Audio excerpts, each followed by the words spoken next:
I was facing with this problem for a very long period of time in the past, and I think many advertisers and many e-commerce owners, they are struggling with this problem when they don't know when to scale their ads and how to do it properly without messing up the Facebook ad algorithms. So let me show you in this video when actually you can scale your ads at the right time and how you can do that. Make sure you take a cup of tea or coffee and let's dive into that. Before we start talking about how to scale your ad account, let's first define the rules for scaling. You see, the most important thing you can do is to read the data that you already have in your ad account and then act accordingly. When you're spending little money, you can see a lot of fluctuations. But if you're testing the multiple audiences and the multiple ads, which I highly recommend you to do that, because that is the way of actually finding what is working and then scaling it further. Very often what you can find in your ad account is actually getting one purchase for the first 3 days, and then afterwards nothing happens. Just for straight 7 or even more days you will not get any results. Well, that actually what is called an event of flock. And that is not a signal for us that audience or ad is proven and is a winning one. So I don't recommend to increase the budget for that specific audience or that ad. In order to scale it properly, you need to have an audience or an ad that got you at least 3 or ideally 5 purchases for the last 7 to 14 days. And you have a very good return on ad spend. So an important thing when you spend a little money is you have to be way more patient, because you see, when you're launching a new ad, Facebook needs to learn what are your targeting selections and what are your creatives about it. So as we human beings, we have to learn about something new.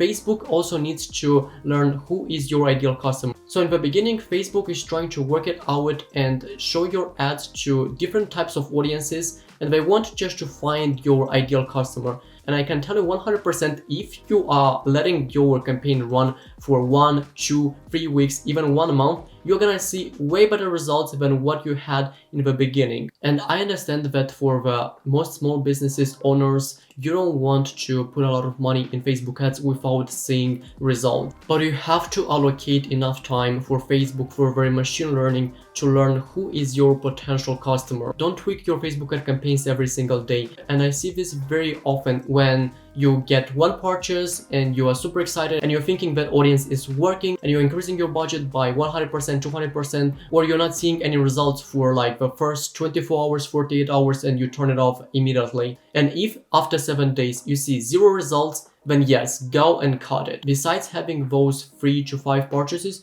ensure that you have a high enough return on ad spend. Because when you are spending little money, Facebook first is gonna show your ads to people who are most likely to buy. And let's say that now with $25 spent, you are getting a 2x return on ad spend. And maybe now you are profitable, but when you start increasing your budget, Facebook is gonna show your ads to people who are less likely to buy your products. That doesn't mean that they are not interested. It's a little bit harder to convert them, right? So make sure that you have a 3x return on ad spend, so you have that wiggle room to increase your budget. Now let's talk about the ad account structure. When you are starting off, you need to have a testing campaign, right? Where you're testing your audiences, your creatives, and also some of your products.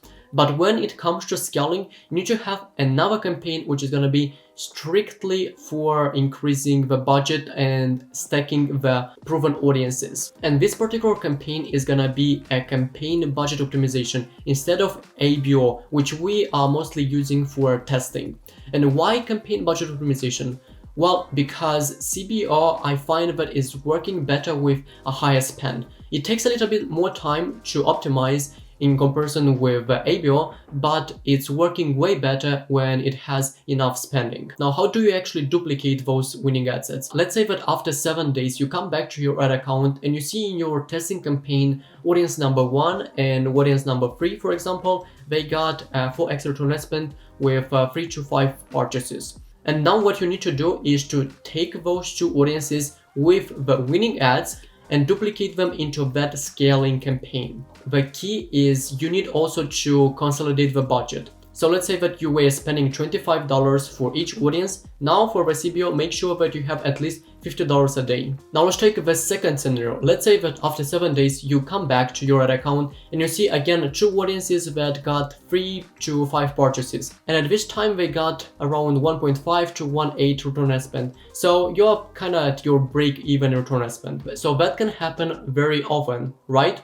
In that case, what we need to do is to stack the interest from the audience number 1 and audience number 2 that got us the results and put it in one single ad set. When it comes to the budget, we're gonna still increase it, but it's not gonna be so high. So instead of $50, it's gonna be around 30 or maybe 35. So in that way, we give more data for Facebook to find our ideal customer, and also we have a realistic budget for them to optimize our campaigns properly. Now let's say that we are running that scaling campaign for a couple days and we come back and we see that we are getting profitable results. So now the question is, by how much should I scale it now? There are a few formulas here. If it's spending under $100, we need to increase it by 50% or 100%. We're going to increase by 50% when the return on spend is under 3x return on spend, so it's between 2 to 3x, and we are getting at the same time 2 to 3 purchases. So for example, if you're spending $30 and you have a 2.5x, then you will increase it to $45. The second scenario is, let's say that you are still spending $30 but your return on spend is above 3x. Let's say that it's 3.5 or 4x. Then in that case, you can increase it by 100%, so from $30 to $60. And the reason why we want to do that is because when we are seeing a great return on spend like above 3x, then it's a great signal for us that is a winning audience and it has enough room for scaling it further. Many people will ask, well, if I'm increasing the budget by 50, 100%, am I not gonna get back to the learning phase? Yes, that's true, but the thing is, if you are increasing by 5, 10, 20%, then you're not gonna see much difference and you will be stuck in that process for a very long period of time. Now, if you're spending $100 and above, then you can stick to the 20% formula. You'll increase your budget by 20% every 4 days as long as your 4-day return on spend and your lifetime return on spend look profitable for you. But when you notice it starts underperforming, because that happens very often, then you will decrease your budget by 20%. Until you find that sweet spot. The budget itself is actually a very important point for Facebook ads.